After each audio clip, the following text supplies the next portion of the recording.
절창이라는 말 처음 들어보시나요? 절창은 죽음을 앞두고 마지막으로 부르는 노래를 뜻합니다.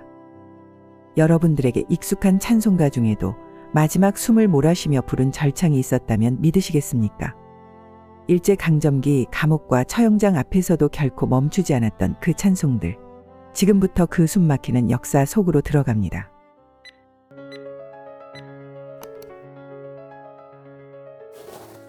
(1938년) 어느 날 당시 조선을 점령한 일제는 아주 강경한 명령을 내렸습니다.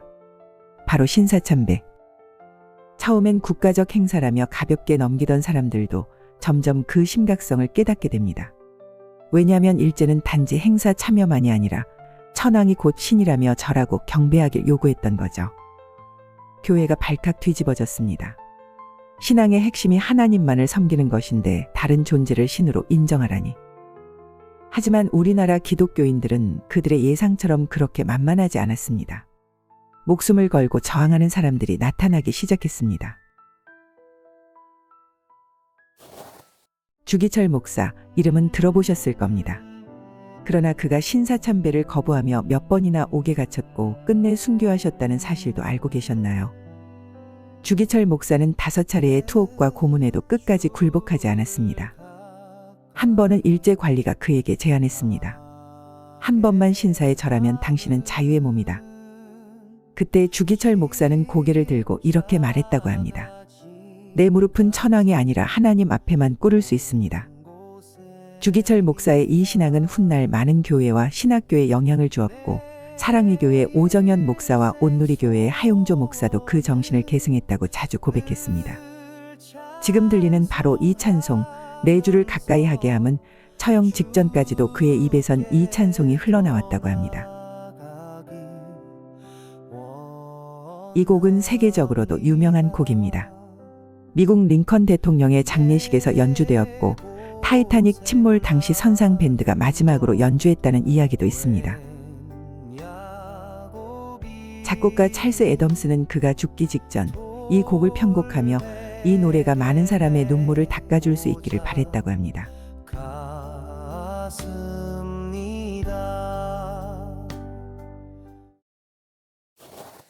일제의 감옥은 영화 속 모습보다 훨씬 더 공포 그 자체였습니다. 고문과 굶주림, 그리고 언제 찾아올지 모르는 죽음의 공포. 하지만 놀랍게도 그런 지옥 같은 감옥 속에서 오히려 찬송 소리가 들렸다는 기록이 남아 있습니다. 지금 여러분의 귀에 들리는 이 찬송이 바로 내 영혼이 은총 입어입니다.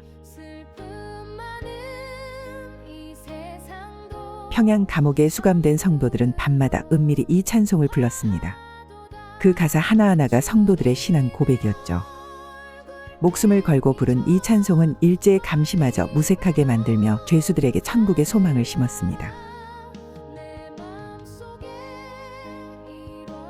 이 곡은 미국 남북전쟁 후 미국 교회 갱신 운동의 대표 찬송으로도 유명했고 한국 교회에서는 장례 예배의 대표곡이 되었습니다.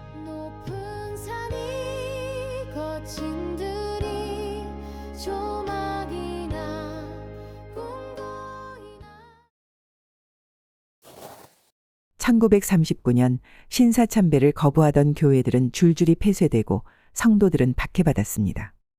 그들에게 일제는 강요했습니다. 황제가 곧 신이다. 절하라. 하지만 성도들은 물러서지 않았죠. 오히려 예배를 드리며 예수로 나의 구주 삼고라는 찬송을 불렀습니다. 지금 들리는 이 노래가 바로 그 찬송입니다. 이 찬송의 가사는 사실상 일제의 강요에 대한 정면 반박과 같았습니다. 일제가 두려워했던 건 폭동이 아니라 바로 이들의 굳건한 신앙이었습니다. 특히 이 찬송은 손양원 목사가 가장 자주 부르던 곡 중 하나였습니다. 그는 신사참배를 거부한 뒤 옥고를 치르면서도 이 찬송으로 자신의 믿음을 고백했고 훗날 두 아들을 공산당에게 잃고도 가해자를 용서하며 순교자의 길을 걸었습니다. 손양원 목사의 그 찬송과 그 신앙은 지금도 명성교회 김사만 목사와 김하나 목사 부자가 자주 언급할 만큼 강력한 영향력을 끼치고 있습니다. 이 곡의 작사자는 유명한 시각장애인 파니 크로스비입니다. 그녀는 생후 6주에 실명했지만 평생 8,000곡이 넘는 찬송을 썼죠. 한번 귀 기울여 보세요. 결국 이 찬송을 부른 성도들 중 많은 이들이 투옥되고 순교를 당했습니다. 그러나 이들의 고백은 역사에 영원히 남아 지금 우리에게도 큰 울림을 주고 있습니다.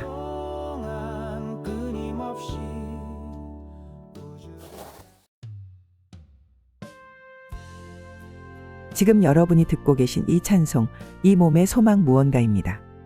고문으로 지친 몸, 희망이 꺾인 듯 보이는 상황에서도 이 찬송을 부르는 성도들이 있었습니다. 이 몸의 소망 무언가, 우리 주 예수뿐일세라는 가사는 절망의 순간에도 성도들에게 강한 용기를 주었습니다. 서대문 형무소의 어두운 감방에서 이 찬송은 죽음 앞에 선 성도들의 마지막 신앙 고백이 되었습니다. 이 찬송은 미국 남북전쟁 당시 미국 병사들 사이에서도 불리며 죽음을 앞둔 자들의 마음을 붙잡는 찬송이 되었었습니다. 한번 들어보시며 그들의 신앙을 느껴보세요.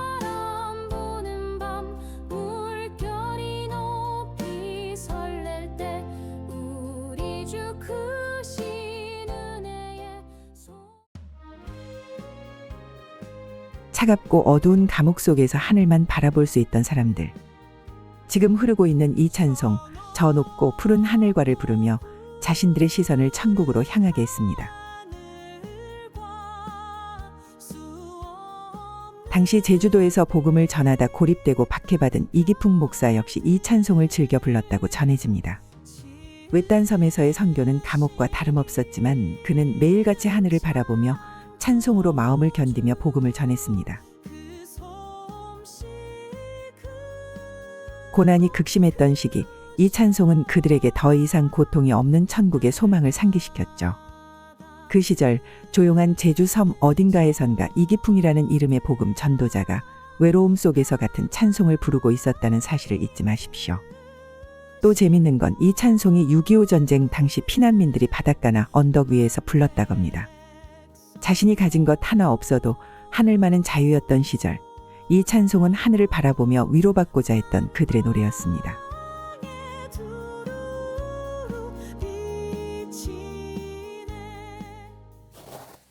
어느 날 평양과 서대문 형무소에 울려 퍼진 놀라운 소리가 있었습니다. 일제의 엄격한 통제에도 불구하고 수많은 성도들이 동시에 네 줄을 가까이 하게 하문을 부르기 시작했습니다. 교도관들도 잠시 멈추고 들을 수밖에 없었던 이 찬송의 합창은 핍박받는 자들의 신앙과 용기를 세상에 전하는 강력한 선언이었습니다. 당시 성도들이 목숨을 걸고 불렀던 찬송들, 오늘 우리는 어떨까요? 너무나 편안한 환경에서 찬송을 부르고 있습니다. 과연 우리도 그들과 같은 신앙의 고백을 가지고 있을까요? 그때의 절창을 기억하며 우리 신앙의 깊이를 돌아봐야 할 때입니다.